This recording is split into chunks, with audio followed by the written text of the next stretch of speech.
ನಮ್ಮದೇ ಆಗಿರ್ತಕ್ಕಂಥ YouTube channel study with ಪರಶುರಾಮ್ಗೆ ಸ್ವಾಗತವನ್ನು ಕೋರ್ತೀನಿ. SSLC ಕನ್ನಡದ ಭಾಗ 2ರ ಪಠ್ಯಪುಸ್ತಕದಲ್ಲಿನ 7ನೇ ಪದ್ಯ ಪಾಠ ವೀರಲವ ಪದ್ಯದ ಅಭ್ಯಾಸ ಪ್ರಶ್ನೋತ್ತರವನ್ನು ನೋಡೋಣ.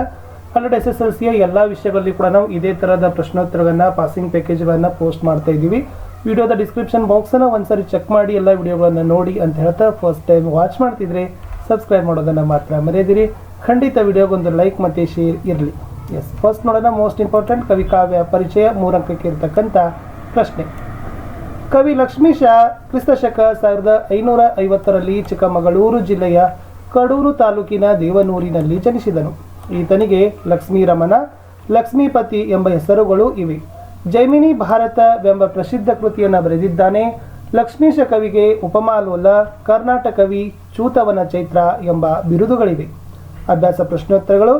ಮುಖ್ಯ ಪ್ರಶ್ನೆ ಕೊಟ್ಟಿರೋ ಪ್ರಶ್ನೆಗಳಿಗೆ ಒಂದೊಂದು ವಾಕ್ಯದಲ್ಲಿ ಉತ್ತರಿಸಿ. ಮೊದಲ ಪ್ರಶ್ನೆ, ಜೈಮಿನಿ ಭಾರತ ಕಾವ್ಯವನ್ನು ಬರೆದ ಕವಿ ಯಾರು?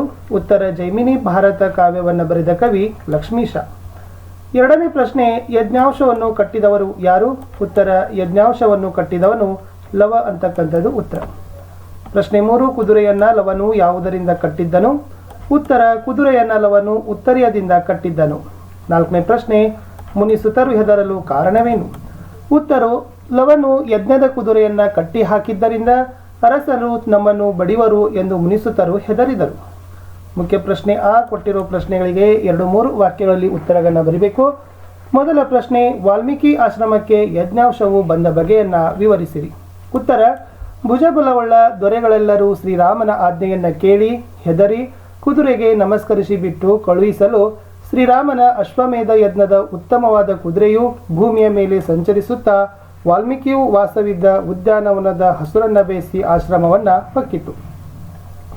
ಪ್ರಶ್ನೆ 2, ಯಜ್ಞಾಂಶದ ಹಣೆಯಲ್ಲಿದ್ದ ಪಟ್ಟಿಯಲ್ಲಿ ಏನೆಂದು ಬರೆಯಲಾಗಿತ್ತು?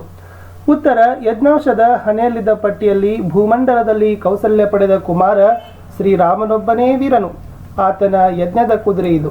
ನಿರ್ವಹಿಸಲು ಸಮರ್ಥರಾದವರು ಯಾರಾದರೂ ಇದ್ದರೆ ತಡೆಯಲಿ ಎಂದು ಬರೆಯಲಾಗಿತ್ತು. ಪ್ರಶ್ನೆ 3, ಕುದುರೆಯನ್ನ ಕಟ್ಟೋ ವಿಚಾರದಲ್ಲಿ ಮುನಿಸುತರಿಗೂ ಲವನಿಗೂ ನಡೆದ ಸಂವಾದವನ್ನು ಬರೆಯಿರಿ. ಲವನು ಉತ್ತರೀಯದಿಂದ ಕುದುರೆಯ ಕೊರಳಿಗೆ ಬಿಗಿದು ಬಾಳೆ ಗಿಡಕ್ಕೆ ಕಟ್ಟಿದಾಗ ಅಲ್ಲಿದ್ದ ಮುನಿಗಳ ಮಕ್ಕಳೆಲ್ಲರೂ ಹೆದರಿ, ಬೇಡ ಬೇಡ, ರಾಜರ ಕುದುರೆಯನ್ನು ಬಿಡು, ನಮ್ಮನ್ನು ಅವರು ಬಡಿಯುತ್ತಾರೆ ಎನ್ನುತ್ತಾರೆ. ಆಗ ಲವನು ನಗುತ್ತಾ, ಬ್ರಾಹ್ಮಣರ ಮಕ್ಕಳು ಹೆದರಿದರೆ ಸೀತೆಯ ಮಗನು ಇದಕ್ಕೆ ಹೆದರುವನೇ? ಹೋಗಿ ನೀವು ಎಂದು ಶೌರ್ಯದಿಂದ ಬಿಲ್ಲಿನ ಹಗ್ಗವನ್ನು ಕಟ್ಟಿ ಅದನ್ನು ಸವರಿ ಜೇಗೈದು ನಿಂತಿದ್ದನು. ಮುಖ್ಯ ಪ್ರಶ್ನೆ ಕೊಟ್ಟಿರೋ ಪ್ರಶ್ನೆಗಳಿಗೆ 8-10 ವಾಕ್ಯಗಳಲ್ಲಿ ಉತ್ತರವನ್ನು ಬರೀಬೇಕು. ಮೊದಲ ಪ್ರಶ್ನೆ, ಲವನು ಯಜ್ಞಾಂಶವನ್ನು ಕಟ್ಟಲು ಕಾರಣವೇನು? ಉತ್ತರ, ಭುಜಛಲವುಳ್ಳ ದೊರೆಗಳೆಲ್ಲರೂ ಶ್ರೀರಾಮನ ಆಜ್ಞೆಯನ್ನ ಕೇಳಿ ಹೆದರಿ ಕುದುರೆಗೆ ನಮಸ್ಕರಿಸಿ ಬಿಟ್ಟು ಕಳುಹಿಸಲು ಶ್ರೀರಾಮನ ಅಶ್ವಮೇಧ ಯಜ್ಞದ ಕುದುರೆಯು ಭೂಮಿಯ ಮೇಲೆ ಸಂಚರಿಸುತ್ತಾ ವಾಲ್ಮೀಕಿಯ ವಾಸವಿದ್ದ ಉದ್ಯಾನವನದ ಹಸುರನ್ನ ಬೇಯಿಸಿ ಆಶ್ರಮವನ್ನು ಹೊಕ್ಕಿತು. ಆಗ ಆ ತೋಟದ ರಕ್ಷಣೆಗೆ ಇದ್ದ ವೀರಲವನು ಕುದುರೆಯನ್ನ ಕಂಡನು. ಅದನ್ನು ನೋಡಿದ ಅವನು, ಯಾವ ಕಡೆಯ ಕುದುರೆ ಇದು? ಹೂತೋಟವನ್ನ ಹೊಕ್ಕು ನುಗ್ಗು ನುರಿಯಾಗುವಂತೆ ತುಳಿಯುತ್ತಿದೆಯಲ್ಲ. ವಾಲ್ಮೀಕಿ ಋಷಿಗಳು ತೋಟವನ್ನು ಒಣಗದಂತೆ ಹಾರೈಕೆ ಮಾಡುವುದು ಎಂದು ನನಗೆ ನೇಮಿಸಿ ವರುಣದೇವನು ಕರೆಯಲಾಗಿ ಹೋದನು. ಮತ್ತೆ ವರುಣನ ಲೋಕದಿಂದ ಬಂದು ಇದನ್ನು ನೋಡಿ ಕೋಪಗೊಳ್ಳುತ್ತಾರೆಂದು ಕುದುರೆಯ ಕಡೆಗೆ ಬಂದು ನೋಡಲು ಅದರ ಹಣೆಯ ಮೇಲೆ ಮೆರೆವ ಪಟ್ಟದ ಬರಹವನ್ನು ಓದಿಕೊಂಡು, ಭೂಮಂಡಲದಲ್ಲಿ ಕೌಸಲ್ಯ ಪಡೆದ ಕುಮಾರ ಶ್ರೀರಾಮನೊಬ್ಬನೇ ವೀರನು. ಆತನ ಯಜ್ಞದ ಕುದುರೆ ಇದು. ನಿರ್ವಹಿಸಲು ಸಮರ್ಥರಾದವರು ಯಾರಾದರೂ ಇದ್ದರೆ ತಡೆಯಲಿ ಎಂದು ಇದ್ದ ಲೇಖನವನ್ನು ಓದಿ ಅಹಂಕಾರವನ್ನು ಬಿಡಿಸದೇ ಇದ್ದರೆ ನನ್ನ ತಾಯಿಯನ್ನ ಎಲ್ಲ ಜನರು ಬಂಜೆಯನ್ನದೇ ಇರುವರೇ?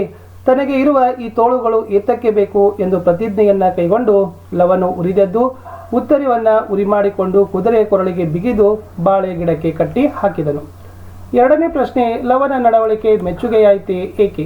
ಉತ್ತರ, ಲವನ ನಡವಳಿಕೆ ಮೆಚ್ಚುಗೆಯಾಯಿತು ಏಕೆಂದರೆ ಅವನಲ್ಲಿ ಜವಾಬ್ದಾರಿಯುತ ನಡವಳಿಕೆ, ಕ್ಷಾತ್ರಿಯ ಗುಣ, ಮಾತೃಪ್ರೇಮ, ವೀರತನ, ನಿರ್ಭಯ ಮತ್ತು ಮುಗ್ಧತೆ ಮುಂತಾದ ಗುಣಗಳೆಲ್ಲವೂ ಇವೆ. ಋಷಿ ಮುನಿಗಳು ಹೇಳಿದ ತೋಟದ ಕಾವಲನ್ನು ಕಾಯುವುದು, ತೋಟವು ಒಣಗಿದರೆ ಮುನಿಗಳ ಬೈಯುತ್ತಾರೆ ಎಂಬುದು ಆತನ ಜವಾಬ್ದಾರಿಯನ್ನು ಎತ್ತಿ ತೋರಿಸುತ್ತದೆ. ಹುಟ್ಟುಗುಣ ಗಟ್ಟ ಹತ್ತಿದರೂ ಹೋಗದು ಎಂಬುದು ನಾಣ್ಣುಡಿ. ಪ್ರತಿಯೊಂದು ಜೀವಿಯು ಹುಟ್ಟಿನಿಂದಲೇ ಕೆಲವೊಂದು ಗುಣಗಳನ್ನು ಪಡೆದಿರುತ್ತದೆ. ಇದಕ್ಕೆ ಅದರ ವಂಶವಾಹಿನಿ ಕಾರಣವಾಗಿರುತ್ತದೆ. ಕ್ಷತ್ರಿಯ ಕುಮಾರನಾದ ಲವ ಹುಟ್ಟಿದ್ದು ಋಷಾಶ್ರಮದಲ್ಲಿ, ಬೆಳೆದದ್ದು ಋಷಿ ಕುಮಾರರ ಜೊತೆಗೆ. ಆದರೂ ಅವನ ದೇಹದಲ್ಲಿ ಹರಿಯುತ್ತಿರುವುದು ಕ್ಷತ್ರಿಯ ಗುಣವುಳ್ಳ ರಕ್ತ. ಹೀಗಾಗಿ ಆಶ್ರಮಕ್ಕೆ ಬಂದ ಕುದುರೆಯ ಹಣೆಯಲ್ಲಿದ್ದ ಲೇಖನದ ಒಕ್ಕನೆ ಓದಿ ಕ್ಷತ್ರಿಯ ಸಹಜ ಗುಣ ಅವನಲ್ಲಿ ಉದ್ದೀಪನಗೊಂಡ ಸನ್ನಿವೇಶವನ್ನ ಕಾಣಬಹುದು. ರಾಮನೊಬ್ಬನೇ ವೀರನು ಎಂಬ ವಾಕ್ಯವನ್ನು ಓದಿ ಲವನಲ್ಲಿ ವೀರಗುಣ ಹೊರಹೊಮ್ಮುತ್ತದೆ. ಇವನ ಬಿಡಿಸಬೇಕು, ಇಲ್ಲದಿದ್ದರೆ ನನ್ನ ತಾಯಿಯನ್ನ ಬಂಜೆಯನ್ನದಿರುವುದೇ ಎಂದು ತನ್ನ ತಾಯಿ ಇಂತಹ ವೀರನಿಗೆ ಜನ್ಮ ನೀಡಿದ್ದಾಳೆ ಎಂದು ವೀರಜನನಿ ಎಂಬ ಮಾತೃಪ್ರೇಮವನ್ನ ತೋರುತ್ತಾನೆ. ಶ್ರೀರಾಮನು ಕೈಗೊಂಡ ಅಶ್ವಮೇಧದ ಕುದುರೆಯನ್ನ ಲವನು ಬಾಲ ಸಹಜ ಕುತೂಹಲದಿಂದ ಬಾಳೆ ಗಿಡಕ್ಕೆ ಕಟ್ಟುವುದು ಮುಗ್ಧತೆಯನ್ನ ತೋರಿಸುತ್ತದೆ. ಜೊತೆಗೆ ರಾಮನಿಗಿಂತ ಮಿಗಿಲಾದ ಶಕ್ತಿ ತೋಳಲ್ಲಿ ತನ್ನಲ್ಲಿಯೂ ಇದೆ ಎಂಬ ಶೌರ್ಯಗುಣ ಆತನಲ್ಲಿ ಹುದುಗಿದೆ. ಮುನಿಸುತ್ತರು ಹೆದರಿ ಕುದುರೆಯನ್ನ ಬಿಟ್ಟಿಬಿಡು ಎಂದಾಗ ನೀವು ಬ್ರಾಹ್ಮಣರ ಮಕ್ಕಳು ನಿಮಗೆ ಅಂಜಿಕೆ, ಆದರೆ ಇವನು ಜಾನಕಿಯ ಮಗ ಹೆದರುವನೇ ಎಂದು ಹೇಳುವಲ್ಲಿ ಅವನ ನಿರ್ಭಯವನ್ನ ತೋರಿಸುತ್ತದೆ. ಹೀಗೆ ಲವನಲ್ಲಿ ಜವಾಬ್ದಾರಿ, ಕ್ಷಾತ್ರಿಯ ಗುಣ ಮತ್ತೆ ಮಾತೃಪ್ರೇಮ, ವೀರತನ, ನಿರ್ಭಯ ಮತ್ತು ಮುಗ್ಧತೆಗಳೆಲ್ಲವೂ ಇರುವುದರಿಂದ ಆತನ ನಡವಳಿಕೆ ನನಗೆ ಮೆಚ್ಚುಗೆಯಾಯಿತು ಅಂತಕ್ಕಂಥ ಉತ್ತರಗಳನ್ನು ಬರೆದೇ ಸಾಕು. ಮುಖ್ಯ ಪ್ರಶ್ನೆ ಈ ಸಂದರ್ಭ ಸಹಿತ ಸ್ವಾರಸ್ಯವನ್ನು ವಿವರಿಸಿರಿ. ಮೊದಲ ಪ್ರಶ್ನೆ, ರಘುದ್ವಹನ ಸೋಲ್ಗೇಳಿ ನಮಿಸಲ್. ಆಯ್ಕೆ, ಈ ವಾಕ್ಯವನ್ನ ಕವಿ ಲಕ್ಷ್ಮೀಶ ವಿರಚಿತ ಜೈಮಿನಿ ಭಾರತ ಎಂಬ ಕೃತಿಯಿಂದ ಆಯ್ದ ವೀರಲವ ಎಂಬ ಪದ್ಯದಿಂದ ಆರಿಸಲಾಗಿದೆ. ಸಂದರ್ಭ, ಶ್ರೀರಾಮನ ಅಶ್ವಮೇಧ ಯಾಗದ ಯಜ್ಞಾಂಶವು ಭೂಮಿಯಲ್ಲಿ ಸಂಚರಿಸುತ್ತಾ ಈ ವಾಲ್ಮೀಕಿ ಆಶ್ರಮವನ್ನು ಹೇಗೆ ಹೊಕ್ಕಿತು ಎಂದು ವರ್ಣಿಸುವಾಗ ಭುಜಬಲವುಳ್ಳ ದೊರೆಗಳೆಲ್ಲರೂ ಶ್ರೀರಾಮನ ಆಜ್ಞೆಯನ್ನ ಕೇಳಿ ಹೆದರಿ ಕುದುರೆಗೆ ನಮಸ್ಕರಿಸಿ ಬಿಟ್ಟು ಕಳುಹಿಸಲು ಶ್ರೀರಾಮನ ಅಶ್ವಮೇಧ ಯಜ್ಞಾಂಶವು ವಾಲ್ಮೀಕಿಯ ಆಶ್ರಮವನ್ನು ಹೊಕ್ಕಿತು ಎಂದು ಹೇಳಿದ ಸಂದರ್ಭದಲ್ಲಿ ಕವಿಯು ಈ ಮಾತನ್ನ ಹೇಳ್ತಾನೆ. ಸ್ವಾರಸ್ಯ, ಶ್ರೀರಾಮನ ಹೆಸರನ್ನ ಕೇಳಿಯೇ ಆತನ ಯಜ್ಞಾಂಶಕ್ಕೆ ನಮಿಸಿದರು ಎಂಬುದು ಶ್ರೀರಾಮನ ಆತನಿಗೆ ತೋರುವ ಗೌರವವನ್ನ, ಪರಾಕ್ರಮವನ್ನ ಮತ್ತು ಪರೋಕ್ಷವಾಗಿ ವರ್ಣಿಸಿರುವುದು ಸ್ವಾರಸ್ಯಪೂರ್ಣವಾಗಿದೆ. ಎರಡನೇ ಹೇಳಿಕೆ, ತನ್ನ ಮಾತೆಯಂ ಸರ್ವಜನಮುಂ ಬಂಜೆಯನ್ನ ದಿರ್ದಪುದೆ. ಆಯ್ಕೆ, ಈ ವಾಕ್ಯವನ್ನ ಕವಿ ಲಕ್ಷ್ಮೀಶ ವಿರಚಿತ ಜೈಮಿನಿ ಭಾರತ ಎಂಬ ಕೃತಿಯಿಂದ ಆಯ್ದ ವೀರಲವ ಎಂಬ ಪದ್ಯಪಾಠದಿಂದ ಆರಿಸಲಾಗಿದೆ. ಸಂದರ್ಭ, ಲವನು ಆಶ್ರಮಕ್ಕೆ ಬಂದ ಯಜ್ಞ ಕುದುರೆಯ ಹಣೆಯ ಮೇಲೆ ಮೆರವ ಪಟ್ಟದ ಬರಹವನ್ನ ಓದಿ ಶ್ರೀರಾಮನೊಬ್ಬನೇ ವೀರನೇನು, ಇವನ ಅಹಂಕಾರವನ್ನು ಬಿಡಿಸದೇ ಇದ್ದರೆ ತನ್ನ ತಾಯಿಯನ್ನ ಎಲ್ಲಾ ಜನರು ಬಂಜೆ ಎನ್ನದೇ ಇರುವರೆ ಎಂದು ಹೇಳಿದ ಸಂದರ್ಭವಾಗಿದೆ. ಸ್ವಾರಸ್ಯ, ಲವನು ತನ್ನ ತಾಯಿ ವೀರಜನನಿ ಎಂಬ ಮಾತೃಪ್ರೇಮವನ್ನ ಮತ್ತೆ ತನ್ನ ವೀರತ್ವವನ್ನು ಪ್ರದರ್ಶಿಸುವುದು ಈ ಮಾತಿನಲ್ಲಿ ಸ್ವಾರಸ್ಯಪೂರ್ಣವಾಗಿ ಅಭಿವ್ಯಕ್ತಗೊಂಡಿದೆ. ಮೂರನೇ ವಾಕ್ಯ, ಅರಸುಗಳ ವಾಜಿಯಂ ಬಿಡು. ಆಯ್ಕೆ, ಈ ವಾಕ್ಯವನ್ನ ಕವಿ ಲಕ್ಷ್ಮೀಶ ವಿರಚಿತ ಜೈಮಿನಿ ಭಾರತ ಎಂಬ ಕೃತಿಯಿಂದ ಆಯ್ದ ವೀರಲವ ಎಂಬ ಪದ್ಯಪಾಠದಿಂದ ಆರಿಸಲಾಗಿದೆ. ಸಂದರ್ಭ, ಈ ಮಾತನ್ನ ಮುನಿಸುತ್ತರು ಅವನಿಗೆ ಹೇಳಿದ್ದಾರೆ. ಅವನು ಉತ್ತರದಿಂದ ಕುದುರೆಯ ಕೊರಳಿಗೆ ಬಿಗಿದು ಬಾಳೆ ಗಿಡಕ್ಕೆ ಕಟ್ಟಿದಾಗ ಅಲ್ಲಿದ್ದ ಮುನಿಗಳ ಮಕ್ಕಳೆಲ್ಲರೂ ಅಧಿಕವಾಗಿ ಹೆದರಿ ಬೇಡ ರಾಜರ ಕುದುರೆಯನ್ನ ಬಿಡು, ನಮ್ಮನ್ನ ಅವರು ಬಡಿಯುತ್ತಾರೆ ಎಂದು ಹೇಳಿದ ಸಂದರ್ಭವಾಗಿದೆ.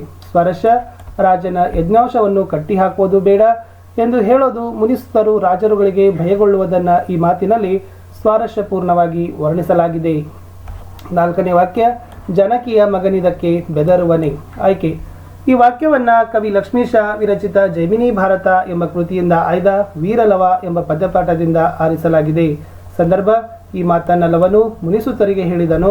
ಅವನು ಉತ್ತರದಿಂದ ಕುದುರೆಯ ಕೊರಳಿಗೆ ಬಿಗಿದು ಬಾಳೆ ಗಿಡಕ್ಕೆ ಕಟ್ಟಿದಾಗ ಅಲ್ಲಿದ್ದ ಮುನಿಗಳ ಮಕ್ಕಳೆಲ್ಲರೂ ಅಧಿಕವಾಗಿ ಹೆದರಿ ಬೇಡ ರಾಜರ ಕುದುರೆಯನ್ನ ಬಿಡು, ನಮ್ಮನ್ನು ಅವರು ಬಡಿಯುತ್ತಾರೆ ಎಂದು ಹೇಳಿದಾಗ ಅವನು, ನೀವು ಬ್ರಾಹ್ಮಣರ ಮಕ್ಕಳು, ಹೆದರಿದರೆ ಇವನು ಜನಕಿಯ ಮಗನು, ಇದಕ್ಕೆ ಹೆದರುವನೇ, ಹೋಗಿ ನೀವು ಎಂದು ಹೇಳಿದ ಸಂದರ್ಭವಾಗಿದೆ. ಸ್ವಾರಸ್ಯ, ಜನಕಿಯ ಮಗನಾದ ಈ ಲವನು ಯಾರಿಗೂ ಹೆದರೋದಿಲ್ಲ ಎಂದು ಅವನು ತನ್ನ ನಿರ್ಭಯವನ್ನು ತೋರಿಸೋದು ಈ ಮಾತಿನಲ್ಲಿ ಸ್ವಾರಸ್ಯಪೂರ್ಣವಾಗಿ ವ್ಯಕ್ತವಾಗಿದೆ.